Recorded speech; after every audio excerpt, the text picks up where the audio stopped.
Ce se întâmplă când ai o mașină electrică cu 435 de cai, 600 Nm și tracțiune integrală?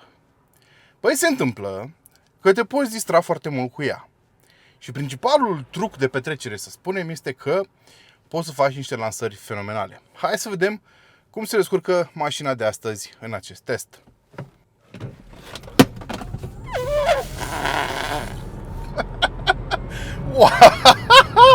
Cum mi-a zburat telefonul! Holy shit! Unde s-a dus, mă? Da, se pare că n-a fost o idee foarte bună să fac această lansare cu telefonul pus aici pe plita pentru încărcare. Atenție! Dacă vreți să vă luați un MG4 X-Power, ceea ce conducem astăzi, nu faceți ce am făcut eu. Am mai adăugat o zgrietură ramei telefonului meu. Ei bine, ce ați văzut mai devreme n-a fost nimic altceva decât o lansare care a durat 3,8 secunde conform celor de la MG. O mașină pe care o conducem astăzi și am condus-o de foarte multe ori până acum, care pur și simplu te uimește cu capacitățile ei pe șosea. Ați făcut vreodată drift cu 4 roți? Fiți atenți aici. În fața mea am un CLA 35 AMG care nu poate să scape de mine și nici nu se dă la o parte. Și asta îmi place cel mai mult la mașina asta, faptul că e un sleeper adevărat. E un sleeper din toate punctele de vedere. Dacă te uiți la ea de afară, o să spui că e un MG4. Dar odată ce te uiți la bord și începi să mergi cu ea, îți dai seama cât de potentă este. Și am început acest clip în acest mod, tocmai pentru că astăzi ne vom concentra pe partea dinamică a lucrurilor, pe ceea ce diferențiază un MG4 X-Power de restul modelelor MG4. Pentru că MG4 l-ați văzut deja la mine pe canal în două versiuni. Una cu bateria de 64 de kW și una în versiunea long range cu bateria de 77 de kW. Iar acum terminăm line-up-ul cu această versiune X-Power care are, vă spuneam, 435 de cai putere. Înainte să continuăm însă, nu uitați de like, share și mai ales subscribe. 70% dintre voi nu sunteți abonați aici pe canal și e păcat, îmi faceți munca să pară irelevantă. Nu uitați că puteți deveni membri ai canalului pentru beneficii exclusive și nu uitați că în descrierea fiecărui clip aveți linkuri către diferite promoții, reduceri și link către grupul cu abonații, grupul de WhatsApp cu abonații. Hai să începem!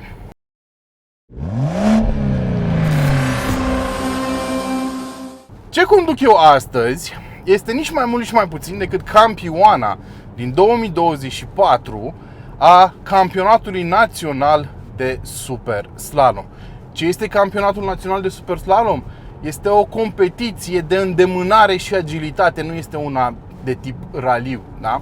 În continuare se cronometrează fiecare etapă, dar scopul este, bineînțeles, să termin cât mai repede, dar testul la care e supusă mașina are mai mult de a face cu agilitatea ei, nu neapărat cu viteza.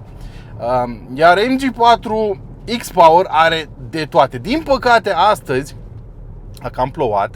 Suntem în pădure pe un drum izolat unde mai vin eu să fac teste de dinamică cu mașinile și e ud pe jos. Nu vreau să împing mașina foarte tare la limită acum pe filmare. Am făcut-o ieri și este absolut incredibil cum se comportă și ce au reușit să obțină chinezii, da, sunt chinezi, SAIC este companie chineză, pe acest MG4. Chiar dacă brandul e britanic, aveți dreptate, compania în momentul de față este deținută de chinezi, este făcută în China, putem să spunem că este o mașină chinezească. Băi, dar știu chinezii ăștia să facă niște lucruri, deci este absolut incredibil. În primul rând, tracțiune integrală, două motoare electrice, ambele cu magneți permanenți, da? Sunt sincron, în total 435 de cai, 600 Nm cuplu. Acești 600 Nm de cuplu sunt livrați instant și pur și simplu asta este genul de mașină care îți dă dureri de cap, dar nu dureri de cap de genul trebuie să mă duc ea la service, trebuie să repar ceva la ea. Ba chiar o să vă arăt mai târziu faptul că, știți cum spuneau unii la niște mașini electrice, că domnule, să n-ai tu discuri pe spate, să ai tamburi. O să vă arăt de ce. Pe unele mașini, iar am făcut drift cu 4 roți, de ce pe unele mașini pur și simplu n-ai nevoie de discuri pe spate, inclusiv pe această versiune de mare performanță. O să vedeți că discurile pe spate sunt aproape ruginite din cauza că nu sunt folosite.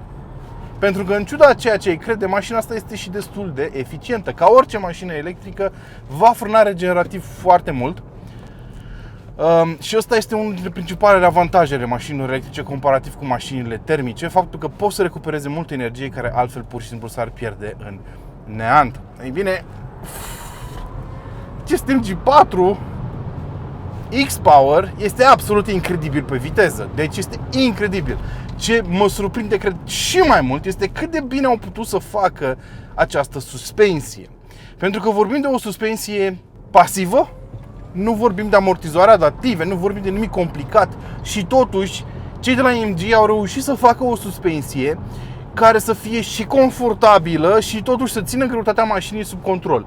Mi se pare absolut fenomenal. Au reușit suspensia asta incredibil de bine. Filtrează denivelările din asfalt impecabil. N-au auzit niciun sunet ciudat, cum se întâmpla pe niște mașini destul de recent aici pe canal, cu foarte multe pretenții și cu prețuri mult mai mari.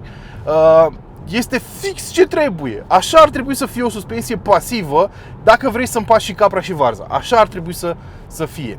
Se vede totuși faptul că MG, SAIC, compania din spatele MG, face mașini pentru europeni de vreo 15 ani de zile. Au învățat câte ceva între timp.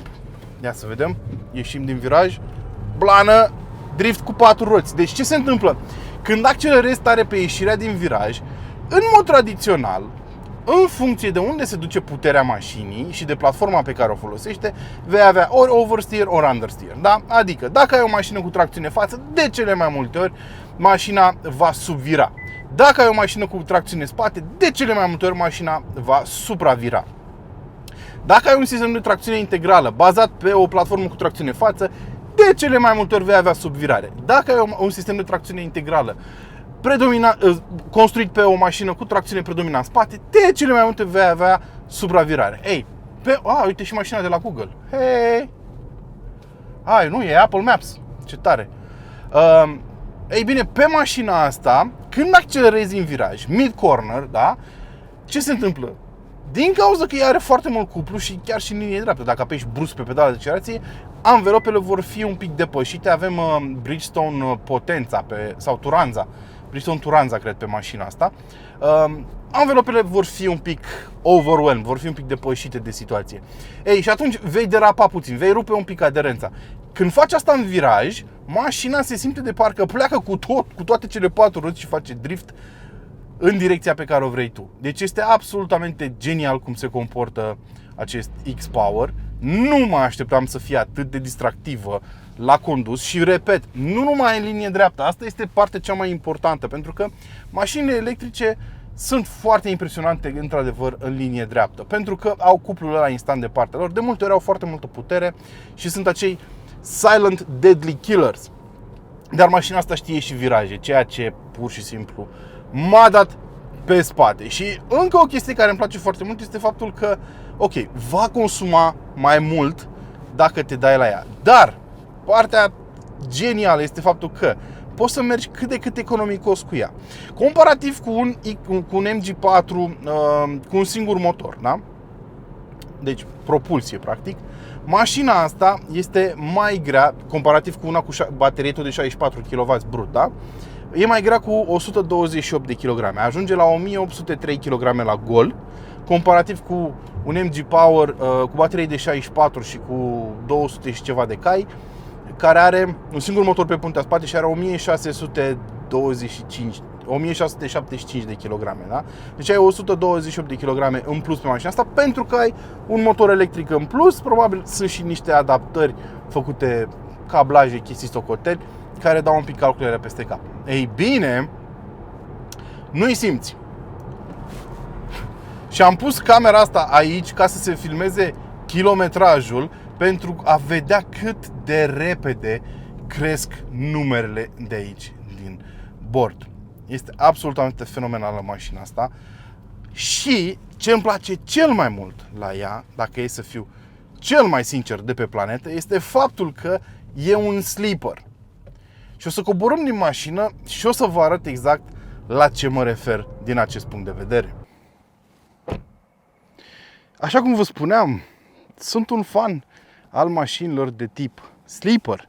Îmi place să surprind lumea, îmi place să-i las să mă subestimeze, să se creadă ei cocoși, să se creadă ei foarte buni, cei mai buni și după aia să fie surprinși de ce pot eu sau mașina pe care o conduc, iar cu chestia asta portocalie, o să-i spun portocala electrică, nu pot să-i spun chiar portocala mecanică, am surprins foarte multă lume cât am avut-o, pentru că dacă te uiți la ea din afară, pare un MG4 normal. Sunt foarte puține detalii care îți pot spune că mașina asta face 100 în 3,8 secunde.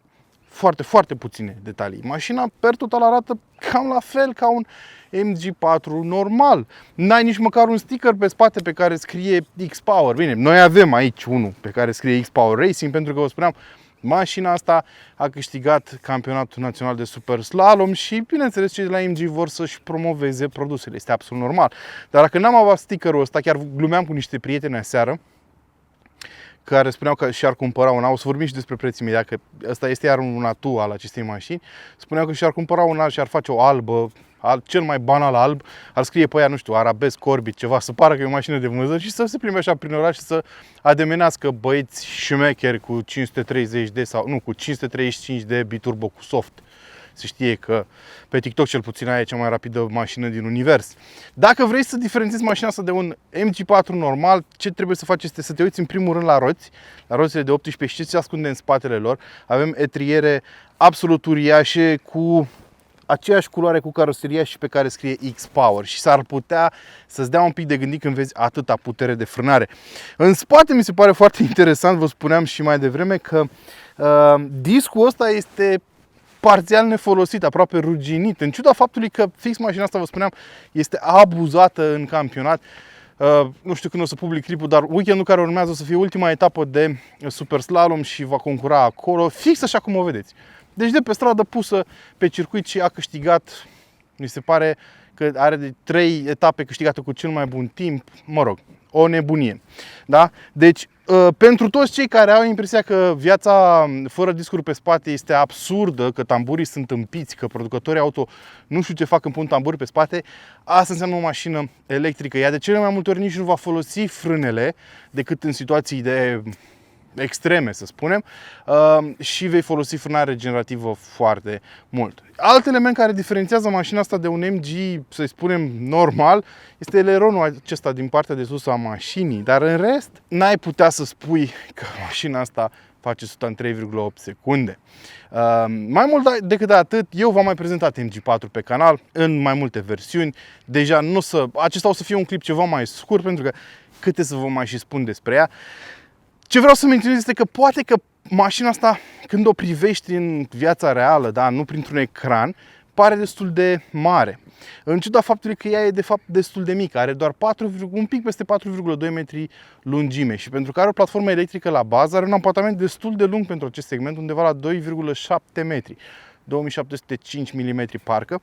Deci spațiul interior, cum v-am arătat de mai multe ori, e destul de generos pentru un astfel de automobil. Este practic în segmentul C, este un hatch de segment C spre B chiar, deși pare mult mai mare. Iar ăsta este creditul designerilor și a platformei pe care o folosește. Aveți și un portbagaj de 363 de litri, avem destule și partea și mai interesantă la mașina asta, bine, nu chiar asta, pentru că ea are alte planuri, este faptul că vom lua un MG4, probabil cel mai ambițios proiect la care o să iau parte anul acesta și probabil și în anii următori.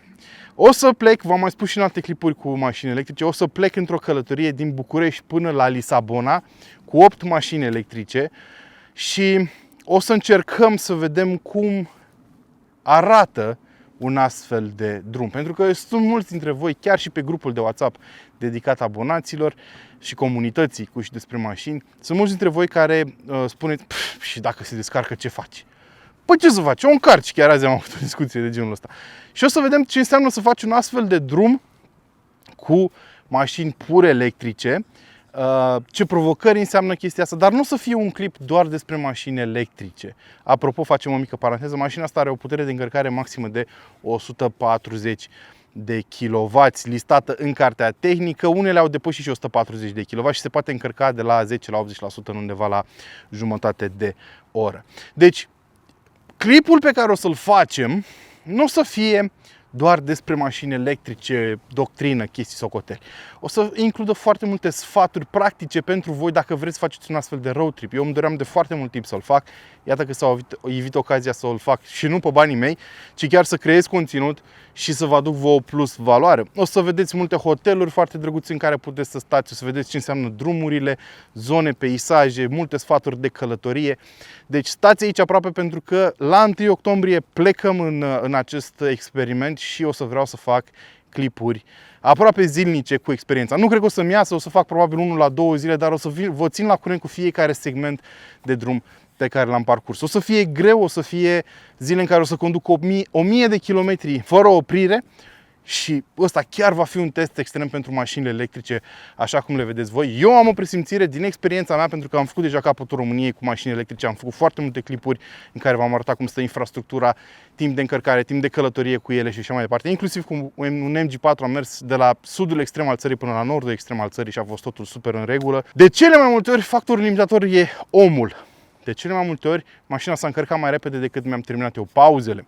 Și sunt curios dacă se va întâmpla așa și în acest experiment, pentru că vom folosi foarte mult rețeaua Ionity, cu foarte multe stații de încărcare de mare putere. Vom vedea cine va ceda mai întâi, omul sau mașina.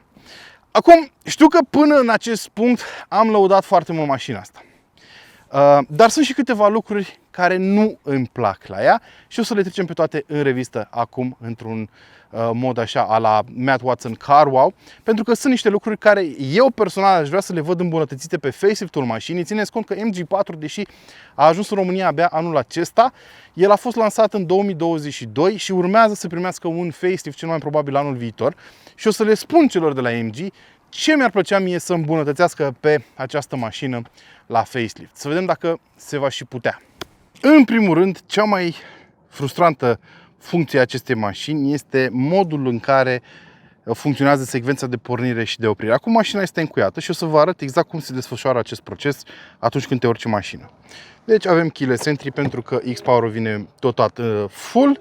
O să ne urcăm în mașină și să spunem că vrem să plecăm, da? Mașina pornește automat, că așa se poartă în industrie în momentul de față. Apeși pe frână și vrei să bagi în drive. Nu merge. Mai întâi te bagă în neutru. Drive. Drive. Drive. Nu.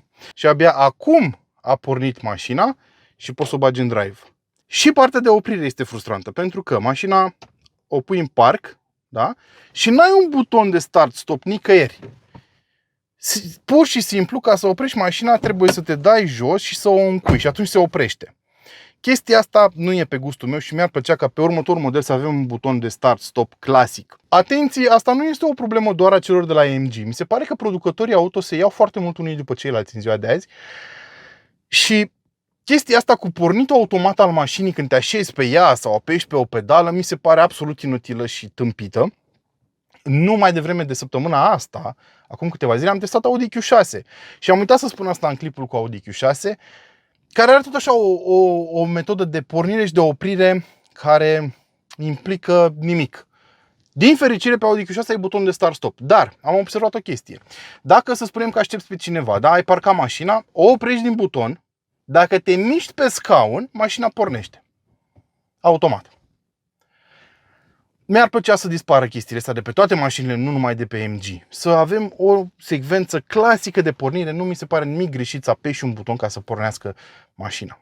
Al doilea lucru pe care aș vrea să-l văd îmbunătățit pe următorul MG4 sau pe faceliftul lui este sistemul de navigație, sistemul de infotainment și ecranul pentru instrumentarul de bord. În primul rând, ecranul ăsta nu-ți oferă foarte multe informații, ți le oferă, dar într-o formă foarte concentrată, așa. Mi-ar plăcea să aibă o formă mai normală și mi-ar plăcea ca acest ecran să aibă o funcționalitate mai bună. Apple CarPlay și Android Auto fără fir, mi-ar plăcea, în momentul de față avem doar cu fir, și să se miște un pic mai bine și să aibă o grafică un pic mai bună. Nu în ultimul rând, mi-ar plăcea ca acest buton și sistemul de cruise control adaptiv al mașinii să fie un pic mai intuitiv de folosit. Îți ia un pic până te obișnuiești cu el. Iarăși, nu e un capăt de lume, e o chestiune de obișnuință, dar mi-ar plăcea ca folosirea lui să fie mult mai intuitivă. Eu nici acum nu știu, de exemplu, pe ce trebuie să apăs ca să pornesc sistemul cruise control. Din câte mi-aduc aminte, parcă trebuia să apăs pe butonul ăsta sau pe butonul ăsta, apoi să setezi viteza cu joystick-ul și dacă apeși stânga-dreapta reglezi distanța. Da, dacă apeși stânga-dreapta reglezi distanța față de mașina din față. Și da, pe butonul ăsta activezi cruise controlul adaptiv. Mi-ar plăcea să am niște indicatori aici, on, off, resume, cum ai la foarte multe alte mașini europene. Nu mă aștept ca plasticul să fie îmbunătățit pe versiunea facelift. E ok, pentru prețul cerut, materialele din acest interior sunt de calitate foarte bună. Piele sintetică. Încă o chestie care mi-ar plăcea să apară pe facelift este reglaj lombar pentru ambele scaune, chiar și dacă e o opțiune. Noi acum avem mașina asta full options și nu avem reglaj lombar și mi-ar plăcea ca și scaunul pasagerului să poată fi reglat electric. Nu sunt fan scaune electrice în general, dar dacă îmi dai mie la scaunul șoferului scaun electric, dă și pasagerului săracul, că nu e o persoană de mâna a doua. Așa cum observați, nu sunt foarte multe critici la adresa lui MG4, pentru că în mare e o mașină foarte bună. A câștigat titlul de Car of the Year în România 2024, deși deja de-abia ajunsese pe piață, a câștigat, vă spuneam, campionatul. E o mașină foarte bună, dar mai e loc de îmbunătățiri. Așa cum este în orice mașină în ziua de azi, e loc de îmbunătățiri și mi-ar plăcea ca cei de la MG să asculte feedback-ul meu și sunt sigur că sunt și alți clienți care l-au oferit.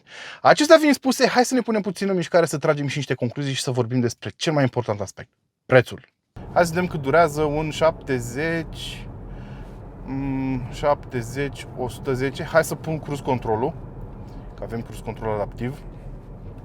Îl pun la 70. Să vedem un 70-100. Vreți? Las mașina să se ducă până la 70.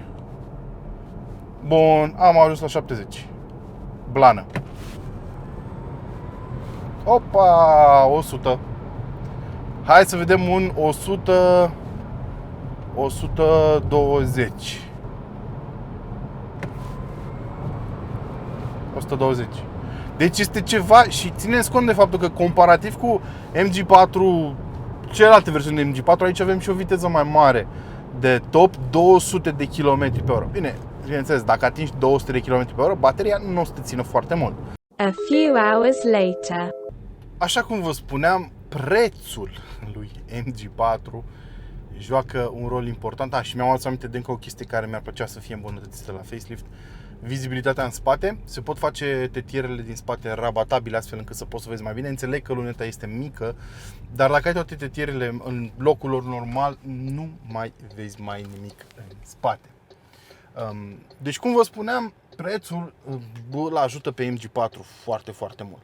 Știți că e o întreagă discuție în industria auto europeană în acest moment cu privire la invazia de modele chinezești. De toate felurile, că vorbim de electric, că vorbim de termic, nu contează. Ideea este că avantajul lor cel mai mare, comparativ cu mașinile europene, este faptul că vin cu prețuri foarte bune. Uniunea Europeană a încercat să-i oprească, impunând tot felul de taxe, spunând că nu sunt corecte prețurile pentru că multe branduri sunt susținute de guvernul chinez direct, dar eu cred că mai bine ar susține producătorii europeni la fel decât să impună taxe pentru mașinile chinezești, pentru că și chinezii ar putea face același lucru și să ajungem la un război comercial. Mă rog, ideea este că multe mașini chinezești, într-adevăr, sau cu origine din China, au prețuri extrem de competitive. Iar asta poate fi o amenințare pentru mașinile europene, bineînțeles. De exemplu, MG4 X-Power, din punctul meu de vedere, poate fi trecută pe listă ca best bang for the buck dacă vrei performanță. Are 435 de cai, vă spuneam, 600 Nm, face 103,8 secunde, iar prețul mașinii, așa cum o vedeți, aici e undeva la 34.000 de euro.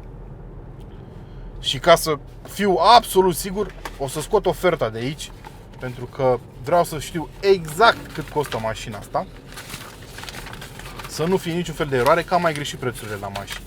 Și o să vă spun exact. În primul rând, MG4 X-Power, versiunea pe care o vedeți aici, vine full. Da? Deci poți să-ți alegi o culoare mai fancy, nu știu ce, dar ea vine full echipat. Adică ai faruri LED automate, ai climatizare, sistemul de infotainment, tot. Scaun electric pentru șofer, tot. Camera la 360 de grade, ai toate dotările pe care poți să-l pui pe un MG4, da? Iar prețul de listă al acestei mașini este de 42.300 de euro. Din care scazi cei 5.000 de euro cu rabla, care pot fi luați acum foarte ușor, pentru că v-am spus, a scăzut interesul pentru mașini electrice, pentru că a scăzut bonusul, dar în același timp mult mai mulți oameni au acces la bonusul de 5.000 de euro în loc de cel de 10.000 de euro. Deci scazi acest bonus și mai scazi un bonus de 2.500 de euro oferit în dealership de către cei de la Meet Motors, de la MG, pentru un MG Power, un MG4 X-Power, tot zic MG Power. Da? Deci ajungi la un preț final cu TVA, cu rabla plus de 34.700 de euro. 34.700 de euro pentru o mașină care face 100 în 3,8 secunde, are 7 ani garanție și consumă până acum, per total, cât am folosit o mașină, am un consum mediu de 18,9, să spunem 19 kWh la 100 de kilometri. Adică, hai să facem o conversie, da? 19 ori 2,5 înseamnă 47,5 lei, adică la un 7 lei pe litru, un consum de, să spunem, 7 ori 7, 49, 6,5, da? 6,6. Nu mi se pare rău deloc. Cel mai apropiat rival din punctul ăsta de vedere este Volvo EX30 Twin Power cu două motoare electrice, cu 428 de cai, dacă mi-aduc eu bine aminte, dar care începe de la 41.000 de euro fără TVA, cu o promoție oferită de cei de la Volvo, da? În România. Asta este cel mai apropiat rival. Adaugă TVA și știți unde ajungeți. Bine, poți să scazi rabla, mă rog. Oricum ar fi. Bine, e un Volvo, e un brand premium, să spunem, ok, pot să înțeleg chestia asta, dar per total, mașina asta, dacă vrei performanță cu adevărat, mi se pare aproape de nebătut. Și v-am spus, va fi testată pe îndelete până la Lisabona, mai târziu anul acesta, și vom vedea și cum se descurcă la drumuri lungi. Per total, eu sunt foarte încântat de ce am descoperit pe mașina asta. Mai e o chestie pe care mi-ar plăcea să o văd introdusă pe facelift, un pic de feedback acustic când mergi cu ea, știți? Poate nu cum am văzut pe Ioniq 5N, dar ceva, un feedback. Mașina asta nu are niciun fel de sunet atunci când mergi tare. Se aude un mic zumzăit electric. Mi-ar plăcea un pic de feedback acustic. Dar dacă tot facem o mașină de performanță, hai să-i dăm un pic de caracter. Cam atât. Da, absolut genial. X-Power-ul, înțeleg de ce a câștigat campionatul de super slalom, înțeleg de ce lumea o apreciază atât de mult și chiar e o experiență pe care trebuie să o trăiești ca să o înțelegi. Cam atât de la mine, până data viitoare, nu uitați de like, share, subscribe, bineînțeles, și nu uitați să vă hrăniți pasiunile. Ciao!